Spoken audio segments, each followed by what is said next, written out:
ನಮ್ಮ ಭಾರತದಲ್ಲೇ ಮೊದಲು ಕಾಫಿ ಬೆಳೆದಿದ್ದು ನಮ್ಮ ಕರ್ನಾಟಕದ ಈ ಜಿಲ್ಲೆಯಲ್ಲೇ. ಇದು ಡೇ 16 ಆಫ್ ಕರ್ನಾಟಕ ಜರ್ನಿ, ಒಂದು ದಿನ ಒಂದು ಜಿಲ್ಲೆ. ಇಂದಿನ ಜಿಲ್ಲೆ ಕಾಫಿ ನಾಡು ಚಿಕ್ಕಮಗಳೂರು. ರುಕ್ಮಂಗದ ಎಂಬ ದೊರೆ ತನ್ನ ಚಿಕ್ಕ ಮಗಳಿಗೆ ಈ ಜಿಲ್ಲೆಯನ್ನು ವರದಕ್ಷಿಣೆಯಾಗಿ ನೀಡಿದ್ದಕ್ಕೆ ಈ ಜಿಲ್ಲೆಗೆ ಚಿಕ್ಕಮಗಳೂರು ಎಂದು ಹೆಸರು ಬಂದಿದೆ. ಚಿಕ್ಕಮಗಳೂರು ಜಿಲ್ಲೆಯ ಸುತ್ತಳತೆ ಅಂದಾಜು 7,501 ಸ್ಕ್ವೇರ್ ಕಿಲೋಮೀಟರ್. ಈ ಜಿಲ್ಲೆಯ ತಲಾ ಆದಾಯ 3,77,968 ರೂಗಳು ಹಾಗೂ ಸಾಕ್ಷರತೆ ಪ್ರಮಾಣ 79%. ಚಿಕ್ಕಮಗಳೂರು ಜಿಲ್ಲೆಯಲ್ಲಿ ಒಟ್ಟು 9 ತಾಲೂಕುಗಳಿವೆ. ಅಜ್ಜಂಪುರ, ಕಡೂರು, ತರೀಕೆರೆ, ಚಿಕ್ಕಮಗಳೂರು, ನರಸಿಂಹರಾಜಪುರ, ಮೂಡಿಗೆರೆ, ಕೊಪ್ಪ, ಶೃಂಗೇರಿ ಹಾಗೂ ಕೊನೆಯದಾಗಿ ಕಳಸ. ಚಿಕ್ಕಮಗಳೂರು ಜಿಲ್ಲೆಯ ಪ್ರಮುಖ ಸ್ಥಳಗಳು Mullayanagiri peak, Kudremukh national park, Baba Budangiri, Hebbe falls, Jhari falls, Sringeri Sharada Peetha, Horanadu Annapoorneshwari temple ಹಾಗೂ ಕೊನೆಯದಾಗಿ ಕಾಫಿ ಪ್ಲಾಂಟೇಶನ್.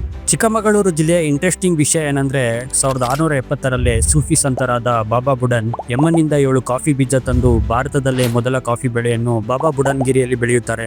ಹಾಗೂ ಕೊನೆಯದಾಗಿ ನಮ್ಮ ಕರ್ನಾಟಕದ ಅತಿ ಎತ್ತರದ ಶಿಖರವಾದ ಮುಳ್ಳಯ್ಯನಗಿರಿ ಶಿಖರ ಅಂದಾಜು 6,316 ಅಡಿ ಎತ್ತರವಿದೆ. ಚಿಕ್ಕಮಗಳೂರಿನಲ್ಲಿ ನಿಮ್ಮ ಫೇವರೇಟ್ ಪ್ಲೇಸ್ ಯಾವುದು ಎಂದು ಕಮೆಂಟ್ ಮಾಡಿ. ನೀವೇನಾದರೂ ಚಿಕ್ಕಮಗಳೂರು ಜಿಲ್ಲೆಯವರಾಗಿದ್ದರೆ ರೀಲ್ನ ಮಿಸ್ ಮಾಡದೆ ನಿಮ್ಮ ಸ್ಟೋರಿಗೆ ಹಾಕೊಳ್ಳಿ, ಮತ್ತೆ ಹೆಚ್ಚಾಗಿ ಶೇರ್ ಮಾಡಿ. ಹಾಗೂ ಇದೇ ರೀತಿ ಎಲ್ಲ ಜಿಲ್ಲೆಯ ವಿಡಿಯೋಗಾಗಿ ಫಾಲೋ ಮಾಡಿ ಗೋ ಕನ್ನಡಿಗ.